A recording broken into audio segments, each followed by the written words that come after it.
Welcome to another episode of Game Boy Roulette, where we take a look at randomly chosen games from the Game Boy library. Mickey's Dangerous Chase. Yeah, any messing with Disney is dangerous. It's easy to roll your eyes at Mickey Mouse being associated with anything dangerous beyond an onslaught of brooms, but I actually feel like Disney has been more experimental with Mickey Mouse than they have a lot of their characters. Yes, he's mostly wholesome, but they have made some interesting attempts with him, like what they did with Epic Mickey, or the more recent Wonderful World of Mickey Mouse, where he has a slightly more cynical, even jerkish side, or Kingdom Hearts, where he's doing whatever the hell is going on in Kingdom Hearts. The point is, for the mascot of a massive company, Mickey Mouse has had more experimentation with his character than most. I mean, compare him to Mario. Nothing against Mario, but you're not going to find much character development there, outside of Bob Hoskins. But on to Mickey's Dangerous Chase. The game was a Game Boy exclusive released in 1991, published by Capcom in the US and Europe, and Kemco in Japan. It's the developer where things get really fascinating, Now Production. You've probably played a Now Production game without even knowing it, because they've done all sorts of games over the years, acting as a developer for every company from Namco to Konami to Nintendo. Sonic Riders, Silent Scope, Klonoa, Mario Baseball.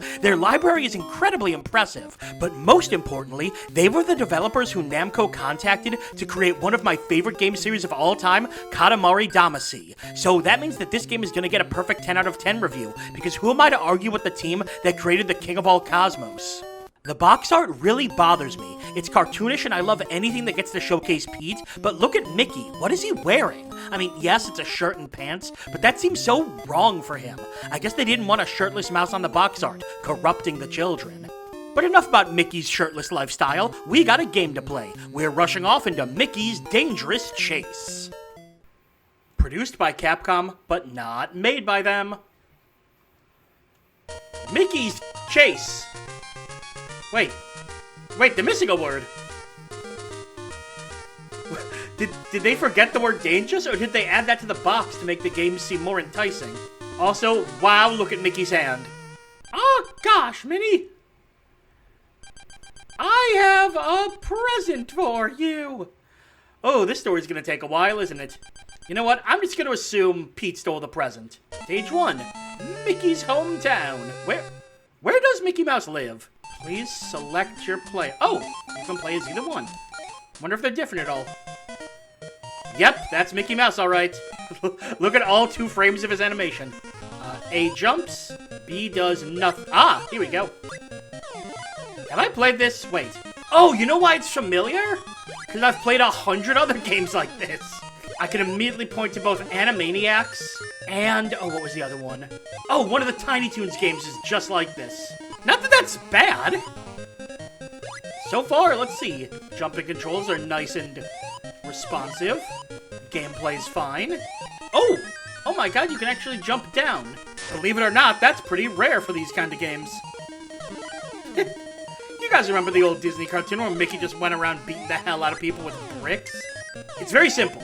Extremely simple. But it's the good kind of simple so far. Goofy! Hey! Look! I cannot do Goofy's voice. Pete went to the shopping center. Let's follow him. You know what? This music is excellent. Mickey must destroy the infrastructure. Oops. Okay. That's not just part of the background, that's the enemy. Does Minnie play any different? Nope. Capcom didn't develop this. They just published it. But it still has that kind of Capcom feel to it. And that it looks good, it's playing decently. Ah, there's spikes. Oh god, Minnie got impaled. That's the thing about these platformers on the Game Boy, especially ones, like I said, associated with Capcom. They never overcomplicated things. They always started by focusing entirely on just making the game fun and going from there. And while this one isn't doing anything that I'm particularly freaking out about, it's totally fine. I will say it's definitely lacking something that makes it really stand out, though. Just a little something could do wonders.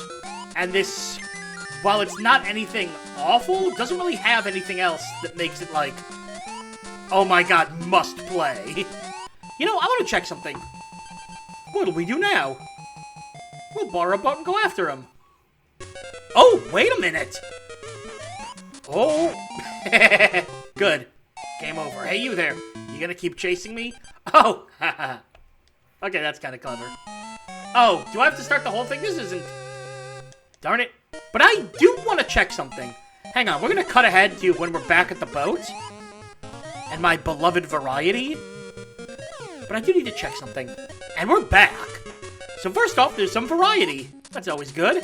But second, the thing I wanted to look up is how long the game is. And the answer is, it's 5 levels, each one broken up into 3 stages. About 40 to 45 minutes. So, not super long, but not awful either. But a little thing like this, just kind of break up how the game plays, goes a long way. Darn, I'm not fast enough. Oh, I see. You have to prioritize either having little reaction time, like being able to get power-ups, or being back here, being safer but not have power-ups. Okay, I'm cool with that. I would classify this as a perfectly acceptable Game Boy platformer. Is it worth going out of your way to play this?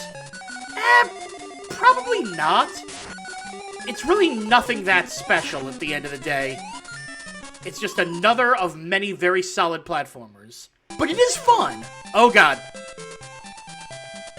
There are flying squirrels though.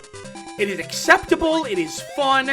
It doesn't do anything super different or incredible though. But the Game Boy had a lot of platformers far, far worse than this. It is at least competent in what it's doing. So, while it's nothing, that's offensively bad, or even bad at all, it's good, it's also nothing that really stands out. It's not memorable, I guess is the best way to put it. Competent, but not memorable. Although, it does have Goofy in it. And let's be honest, Goofy makes anything more memorable, even if he's just kind of standing there at the end of every level. Congratulations, Mickey. It's a perfectly okay game. This game shared a lot of similarities with many other licensed platformers that we've looked at on Game Boy Roulette, and although it rose above a bunch of them, it also definitely pales in comparison to some of the exemplars of the system, which does make it a solid game, but also difficult to talk about and recap. The actual gameplay was perfectly fine, with the platforming being easy to control and the levels being laid out in a way that was simple but also encouraged a little exploration to get more stars. The graphics were nice, the music was solid, the game had the all-important variety that helps it break out of the monotony of doing the same platforming over and over. As a baseline, it did everything it needed to do. But, and this is something we've seen a few times before, that's all it did. In order to stand out, you have to have something that you can grab onto in the game, something that makes it stick out in your memory, and Dangerous Chase just didn't have that. The levels weren't impressive, the gameplay wasn't doing anything new, and while I do appreciate the stages that added some variety, they didn't do a whole lot, just turning them into auto-scrollers. I looked ahead, and the most that changes is the auto-scrolling goes from horizontal to vertical, so it's not like I missed out on anything. It's just that the game doesn't really have that much to offer that makes you remember it. It's not like this is a bad game. If you enjoy simple but functional platformers, I'm sure you could get a good hour or so of fun out of Mickey's Dangerous Chase, because it does at least offer a solid game. But don't expect anything more out of it. It's one of those games that hits the baseline, but doesn't go any further. And frankly, I'm disappointed. I thought the King of All Cosmos was a better game designer than this. And that's all for another episode of Game Boy Roulette. Make sure to like the video, comment, and subscribe to follow the series as we continue to dig through the Game Boy vault. I'm BrianJ, and I'll see you next time.